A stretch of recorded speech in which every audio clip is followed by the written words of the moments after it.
ভাবে ধরে রাখতে পারি এমন একটা কথা আমাকে বলেন। নবীজি ওই সাহাবীকে দুইটা কথা বললেন। এক নাম্বার, কুর রব্বি আল্লাহ, তুমি বলো আমার রব হলেন আল্লাহ। কি বললেন? আমার রব আল্লাহ। সাহাবীকে শিখিয়ে দিলেন তুমি বলো আমার রব আল্লাহ। সুম্মাস্তাকিম, এই কথার উপর অটল থাকবা, ব্যাস, আর কিছু বলে নাই।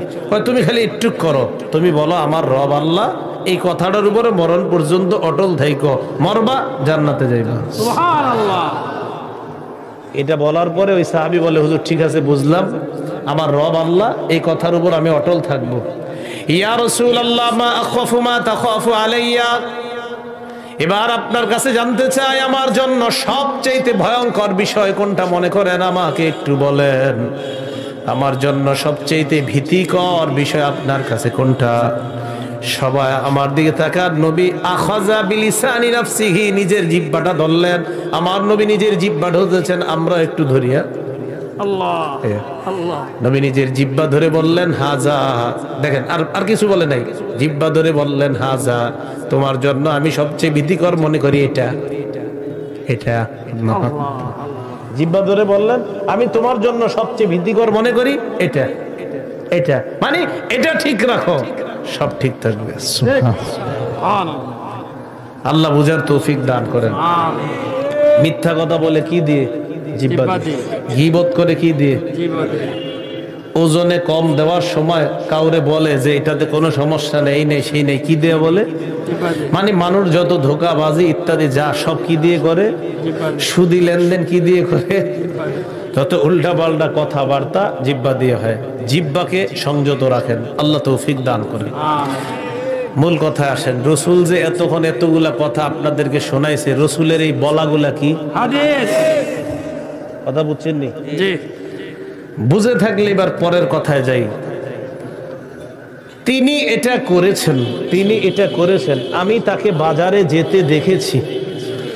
তিনি যে বাজারে গিয়েছেন, তাহলে বাজারে যাওয়াটা তার একটা কাজ না? আমি তাকে লিখতে দেখেছি, তার মানে লেখাটা একটা কাজ। আমি তাকে খাবার খাইতে দেখেছি, তাহলে খাবার খাওয়াটা কি একটা কাজ? এবার বুঝছেননি কথাটা? এতক্ষণ নবী যা বলছেন এগুলা নবীর বলা, বলেন এতক্ষণ যা বললাম এগুলা নবীর বলা। বলেন তো নবীর বলা কি? হাদিস।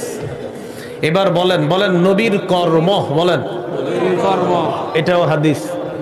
নবীর কর্মটাও হাদিস। নবীর কর্ম হাদিস কেমন?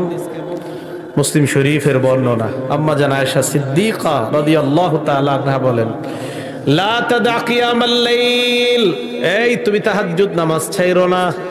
আম্মা জান আয়েশা বলেন, এক সাহাবীকে আম্মা জান আয়েশা তার এক ছাত্রকে উপদেশ দিয়ে বলেন, লা তাদা কিয়ামাল লাইল, তুমি তাহাজ্জুদের নামাজ ছেড়ো না। ফাইন্না রাসূলুল্লাহি সাল্লাল্লাহু আলাইহি ওয়াসাল্লাম কানা লা ইয়াদাউহু, আল্লাহ নবী তাহাজ্জুদের নামাজ ছাড়তেন না। সুবহানাল্লাহ। ওয়া কানা ইযা মারিদা আও কাসিলা, আল্লাহ নবী যদি অসুস্থ হইতেন অথবা অবসাদ ভোগ করতেন, নবী যদি অসুস্থ হয়ে যাইতেন অথবা ক্লান্তি অনুভব করতেন, সাল্লা কায়দা, আল্লাহ নবী বসে বসে হলো তাহাজ্জুদের সালাত আদায় করতেন। সুবহানাল্লাহ।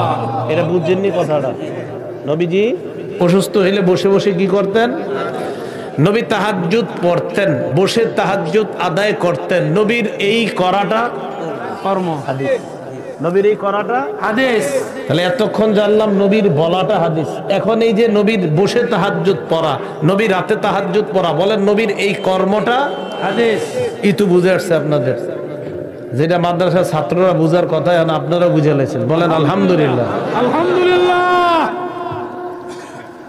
আম্মা জান আয়েশা সিদ্দিকা রাদিয়াল্লাহু তাআলা আনহা বলেন, কানা রাসূলুল্লাহি সাল্লাল্লাহু আলাইহি ওয়াসাল্লাম ইযা ফাতাতুস সালাতু মিনাল লাইল সাল্লা সিনতাই আশরাতা রাকাতান মিনান নাহার।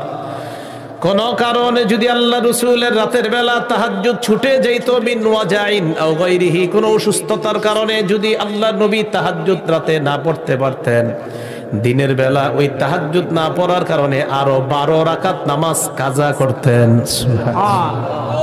একদিন তাহাজ্জুদ অসুস্থতার কারণে না পড়তে পারলে কয় রাকাত পড়তেন? 12 রাকাত। এখন বলেন, নবীজি রাতে তাহাজ্জুদ পড়তে না পারলে দিনে 12 রাকাত পড়তেন। নবীর এই নামাজ পড়াটা, এই কর্মটা কি হাদিস? বুঝে আসছেনি সবার? তাহলে নবীজির এই কর্মটা কি হাদিস। আম্মা জান আয়েশা সিদ্দিকা রাদিয়াল্লাহু তাআলা আনহা বলেন, লাম তারা রাসূলুল্লাহ সাল্লাল্লাহু আলাইহি ওয়াসাল্লাম ইউসাল্লি কাঈদা।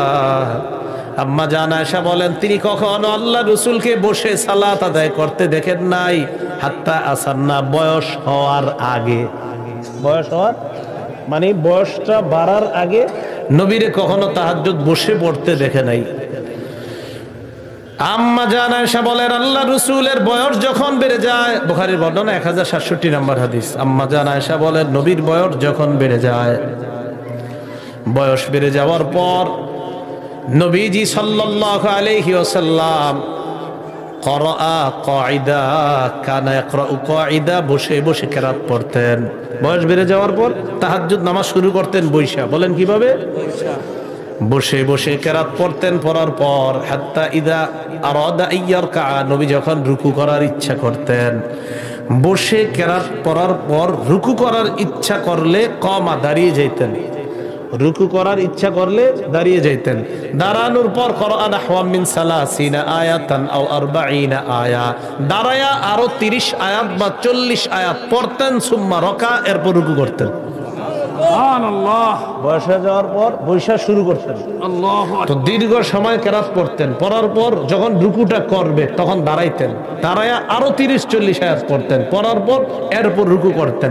রসুলের বসা, রসুলের ওঠা, রসুলের রুকুতে যাওয়া, এই কর্মটা কি হাদিস? বুঝছেননি? আল্লাহ জানে বুঝছেন। জি, আচ্ছা। তাহলে রসুলের বলাটাও হাদিস, রসুলের কর্মটাও হাদিস। হাদিস। আর একটা হাদিস শুনেন, মুসলিম শরীফে 479 নম্বর হাদিস। মোট হাদিস সংখ্যা হবে 7453টা। আম্মা জান আয়েশা সিদ্দিকা রাদিয়াল্লাহু তাআলা আনহার বর্ণনা, তিনি বলেন, এখন একটা হাদিস বলবে, এটাও নবীর কর্ম, বাকি এটার উপর আমল করবেন কারা কারা? হাত তুলে দেখেন। সহজ সহজ সহজ, একদম সহজ। হাদিসটা সহজ। হ্যাঁ, দিন ইসলাম, দিন ইসলাম জিন্দাবাদ, জিন্দাবাদ, হাক্কানি জিন্দাবাদ, জিন্দাবাদ, আলেমুলামা যেখানে আমরা আছি সেখানে তাকবীর, আল্লাহু আকবার। আম্মা জান আয়েশা সিদ্দিকা রাদিয়াল্লাহু তাআলা আনহা বলেন, কানা রাসূলুল্লাহ সাল্লাল্লাহু আলাইহি ওয়াসাল্লাম ইদা দাখালা বাইতা, নবীজি যখন সারা দিন অথবা কোনো কাজে বাহিরে যাইতেন, বাহির থেকে যখন ঘরে আসতেন, আপনারা বাজারে যারা দোকানদারি করেন, বলেন তো দোকান করার পর বাহির থেকে বাসায় যাবেন কিনা? প্রতিদিন নবীজি যখন বাসায় আসতেন, আসার পর সর্বপ্রথম বাদা বিসওয়াক, আল্লাহ নবী প্রথম মেসওয়াক করতেন। এখন থেকে আমাদের আমল, প্রতিদিন ঘরে যাওয়ার পর আমরাও সর্বপ্রথম মেসওয়াক করব ইনশাআল্লাহ। এই সুন্নতগুলোর মাধ্যমে কি হয়ে জানেন? নবীর সাথে আপনার গোপন একটা মোহাব্বত, ভালোবাসা তৈরি হয়। কারণ এইগুলা সচরাচর মানুষ আমলটা করে না। নবীজি ঘরে আইসাই সর্বপ্রথম মেসওয়াক করতেন। এই কাজটা সাধারণত অনেকে করে না। আপনারা শুরু করে দেন, দেখবেন আল্লাহ রাসূলের সাথে আপনার আজীব, নিবিড় এবং গভীর এক মোহাব্বত তৈরি হবে। সুবহানাল্লাহ। তাহলে রসুল ঘরে আইসা সর্বপ্রথম কি করতেন? আচ্ছা, এটা তো বললাম আমল করবেন। এই যে নবী কর্মটা ঘরে আইসা প্রথম করতেন, মেসওয়াকের কর্মটা, এই কর্মটা কি হাদিস? বুঝছেননি? তাহলে রসুলের বলা, রসুলের বলা, রসুলের কর্ম হাদিস। এবার আসেন হাদিসের তাকরিরি, নবীর সমর্থন। তিনি এই কাজটি করেছেন, আমি নাও বলি নাই, হাও বলি নাই, তার মানে তার এই কাজে আমি সমর্থন করেছি, সমর্থন। সহিহ বুখারীর একটা হাদিস শুনলে বুঝবেন, 946 নম্বর হাদিস। আহজাব যুদ্ধ বা খন্দক যুদ্ধ থেকে সাহাবারা ফিরে আসার সময় নবীজি বললেন, এই শোনো, লা ইউসাল্লিয়ান্না মিনকুম আল আসরা ইল্লা ফি বনি কুরাইজা, তোমাদের কেউ বনি কুরাইজা নামক এলাকায় যাওয়ার আগে আসরের নামাজটা পড়বা না। বনি কুরাইজা নামে একটা এলাকা আছে, সেখানে যাবা, তারপর আসর পড়বা। এই কথা বলার পর সাহাবারা রাস্তায় যাওয়ার পর দেখি কি পথিমধ্যে আসরের সময় যায় যায় অবস্থা। সাহাবাদের একদল কয় আমরা নামাজ এখানেই পড়ি নেই, আরেক দল কয় না নবী নিষেধ করছে অতএব এখানে পড়া যাবে না, ওই এলাকায় গিয়ে পড়তে হবে। কথা বুঝছেন? একদল কয় নবীর নিষেধের উদ্দেশ্য এটা হবে না যে আমরা নামাজ কাজা করে ফেলবো, নবীর উদ্দেশ্য এটা হতে পারে না। আরেক দল কয় না, কাজা হোক আর না হোক ওই এলাকায় গিয়ে পাইলে পড়বো, না পাইলে পড়বো না। কয় দল হইল? একদল আসর সেখানেই পড়লেন, আর একদল আসর পড়েন নাই, ওই এলাকায় চলে গেছে। নবীজির কাছে আইসা জানাইছি আর রাসূলুল্লাহ এই ঘটনা, আপনি বলছেন ওই এলাকায় গিয়ে আসর পড়তে, আমাদের একদল পড়ছে আর একদল পড়ে নাই। ফালাম ইউআন্নিফ আহাদা, নবী কাউকে তিরস্কার করে নাই। যারা আসর পড়লেন তাদেরকে নবীজি কোনো তিরস্কার করে নাই, বরং তাদের এই গবেষণাকে রাসূল মৌন সমর্থন জানায়া দিয়েছেন যে আমার উম্মত গবেষণা কইরা তারা নামাজটা পড়ছে। কারণ নবীর হুকুমের উদ্দেশ্য কখনো এই হবে না যে নামাজ ছেড়ে দাও, এটা হবে না।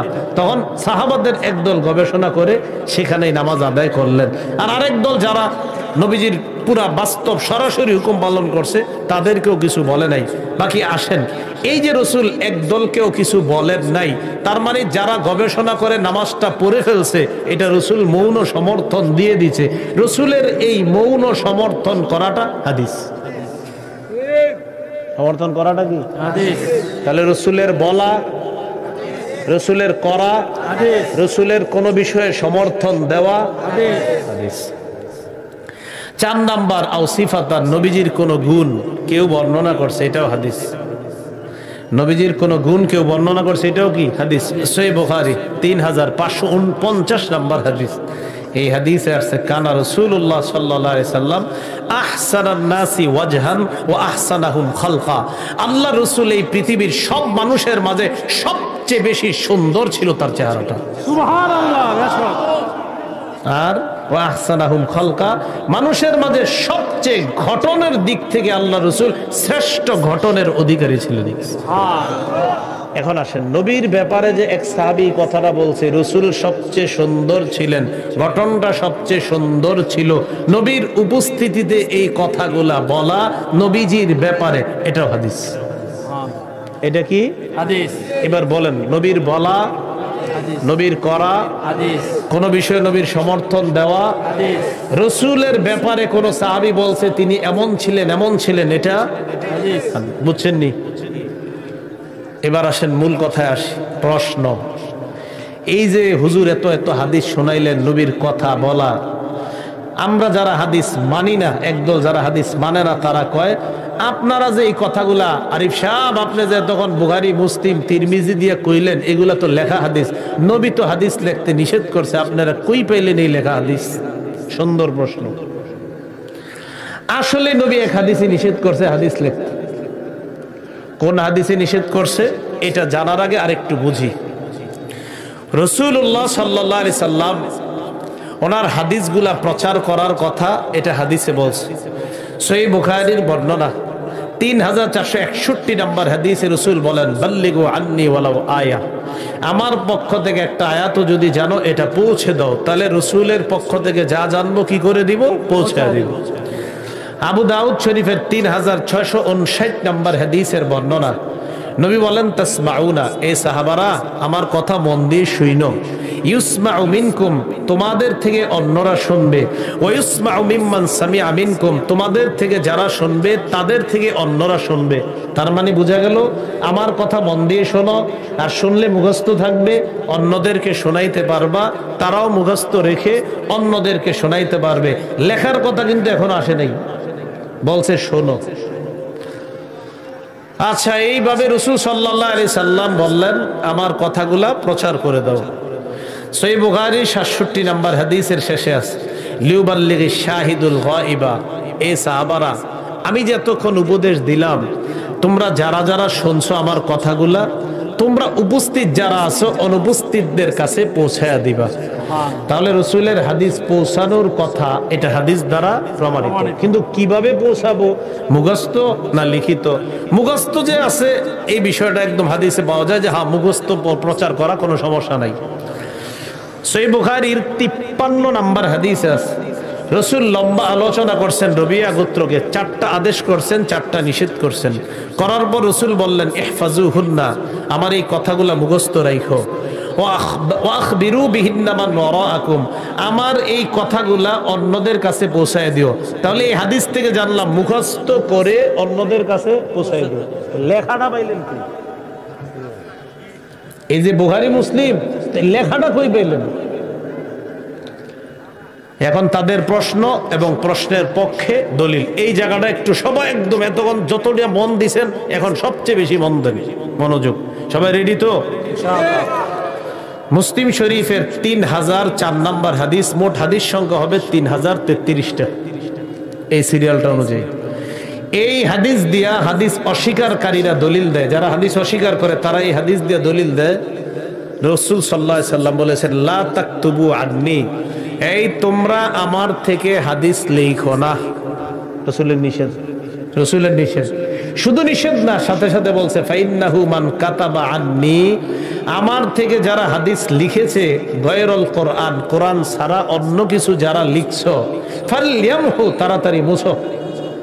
শুধু কঠিন নিষেধ, মানে হাদিস লেখো না নিষেধ করলে হয়তো, সাথে সাথে বলছে কোরআন যদি, কোরআন ছাড়া যদি অন্য কিছু লেখা থাকো তাড়াতাড়ি মুছো। তাহলে শুধু লেখা নিষেধ এমন না, কিছু যদি লেখা থাকে এটা কি করে ফেলো। তাহলে যারা হাদিস অস্বীকার করে তাদের দলিলটা কিন্তু ঠিক আছে, এটা মুসলিম শরীফে আছে।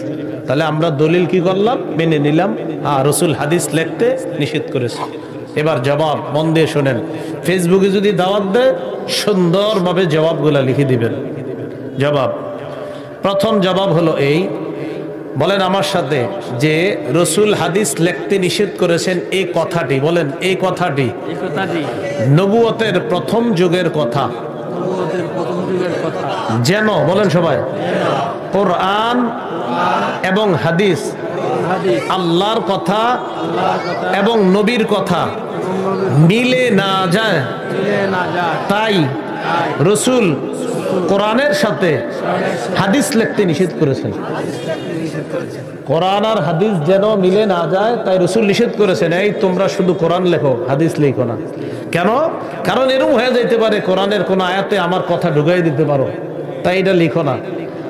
তাহলে বোঝা গেল লেখা নিষেধ, এটা রাসূল করেছেন। এটা রাসূল নবুয়তের কোন যুগের? এখন আপনারা পাল্টা প্রশ্ন, হুজুর নবীজি হাদিস লেখাইছে এরকম একটা দলিল দেন, আপনি খালি কইলিতে হবো না। এবার আমাদের কথা শুরু, নবীজি লেখাইছে এটার দলিল শুরু। আবু দাউদ শরীফ 3646 নম্বর হাদিস, 3646, মনে রাখবেন। একজন সাহাবী নাম আব্দুল্লাহ ইবনে আমর, বলেন কি নাম? খুব মনোযোগ দেন। আব্দুল্লাহ ইবনে আমর বলেন কুনতু আকতুবু কুল্লা শাইইন সামি'তুহু মির রাসূলিল্লাহ সাল্লাল্লাহু আলাইহি সাল্লাম। আব্দুল্লাহ ইবনে আমর বলেন আমি নবীর মুখে যা শুনতাম সব লিখে ফেলতাম। উরিদু হিফজা, মুখস্থ করার নিয়তে আমি নবীর সব কথা লিখে ফেলতাম। কি করে ফেলতাম? কি করে ফেলতাম? লিখে ফেলতাম। নবীর কথা যা শুনতাম লিখে ফেলতাম। লিখতাম কোন যুগে? নবীর পরের যুগে। নবীর কথা শুনতো কখন সাহাবী? আরে রসুলের কথাটা যখন শুনতো, রসুল দুনিয়াতে আছে না? আচ্ছা, তাহলে আব্দুল্লাহ ইবনে আমর বলেন আমি নবীর মুখে যা শুনতাম সব লিখতাম, নিয়ত ছিল মুখস্থ করা। নাহাতনি কুরাইশুন, কুরাইশে আমারে নিষেধ করলো এই তুমি লেখো না। কয় কেন? রসুল একজন মানুষ, ইয়াতাকাল্লামু ফিল গদবি ওয়ার রিদা, রসুল রাগের সময়ও কথা বলে, শান্ত অবস্থায় কথা বলে। মিয়া তুমি সব লেখো কেন? শান্ত অবস্থার কথাগুলা লেখো, রাগের কথা লেখো না। রাগের সময় মানুষ কি না কি বইলা ফেলে, এগুলা লেখো না। আমাদের সমাজে মানুষ বউরে তালাক দেয় কোন সময়? অনেকে তালাক দিয়ে কি কয়? রাগে দিয়ে লেছে। আপনি কি খুশিতে কেউ তালাক দেবে? ওরে রাগেই তো দেয়। মানে এরকম ভাবসা, আপনি চায় যে আমার মানে হের বিবি তালাক হয় না, এরকম একটা ব্যাপার। মানে কি সুন্দর, এমন হের বিবিরে বলবে আসো এখানে বসো, এইভাবে আদর করে তালাক দিবে বলে। তো যাই হোক, রাগের মাথায় মানুষের উল্টাপাল্টা কথা আসে কিনা? কুরাইশা কয় রসুল একজন মানুষ, উনি রাগের সময় কি বলে না বলে তুমি সব লেখো কেন? আব্দুল্লাহ ইবনে আমর বলে আমি লেখা বন্ধ করে দিলাম। নবীর কাছে গেলাম, গিয়া বললাম হুজুর আমি তো আপনার সব কথা লিখি। বলেন আমি আপনার সব কথা লিখি। সব কথা তো লেখাটা নিষেধ, এই যে বলতেছে সব লিখি। বুঝলেন? হুজুর আমি যে আপনার সব কথা লিখি, কুরাইশা বলছে আপনি রাগের সময় কথা বলেন, খুশির সময় কথা বলেন। খুশির কথাগুলা লিখতে বলছে, রাগের গুলা লিখতে নিষেধ করছে। আমার নবী যে কথাটা বলছে সারা জীবন মনে রাখেন। আও মা বিউসবুহি ইলা ফি, নবী নিজের মুখের দিকে আঙ্গুল দিয়ে ইশারা করে বললেন, উক্তুব আব্দুল্লাহ তুমি সব লেখো, মা ইয়াখরুজু মিনহু ইল্লা হাক্কুন, এই মুখ থেকে রাগের সময় শান্ত অবস্থায় যখনই যা বের হবে সব সত্য কথা বের হবে। আল্লাহু আকবার, আল্লাহু আকবার। এখান থেকে রাগের সময় উল্টা পাল্টাও বের হবে না, শান্ত অবস্থায় বের হবে না, এখান থেকে যখন যা বের হবে সব সত্য। আল্লাহু আকবার। রসুল কি বললেন? লেখো। রসুল কি বললেন? লেখো। লেখাইছিনি? আরে লেখাইছিনি? তাহলে লিখতে নিষেধ করেছেন নবুয়তের প্রথম যুগে। যখন দেখলেন সাহাবারা এখন কোরআন আর হাদিসের পার্থক্য বুঝে ফেলছে, তখন রসুল নিজেই লিখিয়েছেন। রসুল লেখাননি এ কথাও সঠিক, রসুল লিখিয়েছেন এ কথাও সঠিক। লেখাননি নবুয়তের শুরু যুগে, লিখিয়েছেন যখন সাহাবারা বুঝছে কোরআন হাদিসের পার্থক্য, তখন লিখিয়েছেন। বলেন তো রসুল লিখতে নিষেধ করেছেন, এটার দলিল আছে কিনা? কোন যুগে? নবী আবার লিখতেও বলেছেন, এটারও দলিল আছে কিনা? কখন? সাহাবারা যখন কোরআন হাদিসের পার্থক্য বুঝছে। মনে থাকবে সহিহ বুখারীর 2434 নম্বর হাদিস। অষ্টম হিজরিতে আল্লাহ মক্কা বিজয় দান করলেন। নবীজি চমৎকার একটা ভাষণ দিছে মক্কা বিজয়ের পর। যারা ভাষণ শুনছে তাদের মাঝে একজন ছিল আবু শাহ। কি নাম? এই আবু শাহ নামে একজন বলে, ইয়া রাসূলুল্লাহ আপনার ভাষণটা আমার এত ভালো লাগছে, হুজুর যদি একটু লিখে দিতেন। সুবহানাল্লাহ। নবীজি বললেন তোমার খুব ভালো লাগছে? কয় হ্যাঁ। একটু যদি লিখে দিতেন তা আমি বিষয়টা মুখস্থ রাখতাম। আল্লাহ রাসূল সাহাবাদেরকে বললেন, উকতুবু লি আবি শাহ, এই শোনো আমি যা বলছি আবু শাহকে লিখে দাও। কি করে দাও? লিখে দাও। কি করে দাও? লিখে দাও। কি করে দাও? লিখে দাও। লেখাইছিনি? এই তো লেখাইছি। তাহলে হাদিস লেখাইছিনি? 2434 নম্বর হাদিসটা রসুল যদি না লেখাইতেন তো আপনাকে বললাম কেমনে? তাহলে রসুল হাদিস লিখতে নিষেধ করেছেন, এই কথাও সঠিক। নবুয়তের প্রথম যুগে যখন কোরআন হাদিসের পার্থক্য সাহাবারা বুঝে নাই, যতদিন যখন কোরআন হাদিসের পার্থক্য সাহাবারা বুঝে ফেলছে যে একটা হলো আল্লাহর কথা আর একটা রসুলের কথা, তখন রসুল নিজেই সাহাবাদেরকে দিয়ে হাদিসও লিখিয়েছেন, কোরআনও লিখিয়েছেন। মনে থাকবেনি ইনশাআল্লাহ? তাহলে শুরুর দিকে শুধু কোরআন লিখিয়েছেন যেন হাদিস আর কোরআন মিলে না যায়। যখন সাহাবারা কোরআন হাদিসের পার্থক্য বুঝে ফেলেছেন তখন কোরআনও লিখিয়েছেন, হাদিসও লিখিয়েছেন। এবার একটা মজার কথা বলি আপনাদেরকে। যারা বলছে আমাদেরকে, যারা হাদিস অস্বীকার করে আর বলে রসুল হাদিস লিখতে নিষেধ করেছে, তারা কোন কিতাবের দলিল দিছে হুজুর? মুসলিম শরীফের। কোন কিতাবের? 3004 নম্বর হাদিস। একটু বলেন কোন কিতাবের? কয় নম্বর হাদিস? 3004। আচ্ছা, মুসলিম শরীফের হাদিসটা কি ওই জায়গায় ভাষা আনা লেখা? তারাও তো লিখিত হাদিস দিয়ে দলিল দিল। আর মনে বুঝেন নাই? যারা বলছে মুসলিম শরীফের 3004 নম্বর হাদিসটা দিয়ে দলিল দিছে যে রসুল হাদিস লিখতে নিষেধ করেছে, ওটা কি মুসলিম শরীফের ওই জায়গায় ভাসতেছে না লেখা আছে? তো তারা কি হাদিস দিয়ে দলিল দিল? তো তার মানে লিখিত হাদিস তো তারাও মানে থাকবে। তাহলে শুধু কোরআন না শুধু হাদিস না কোরআন হাদিস? আল্লাহ আমাদের সকলকে কোরআন এবং হাদিস উভয়টা মেনে যেন আমরা আমল করতে পারি, আল্লাহ তৌফিক দান করেন। 5 মিনিট বেশি বয়ান করে ফেলছি। আল্লাহ আমাদের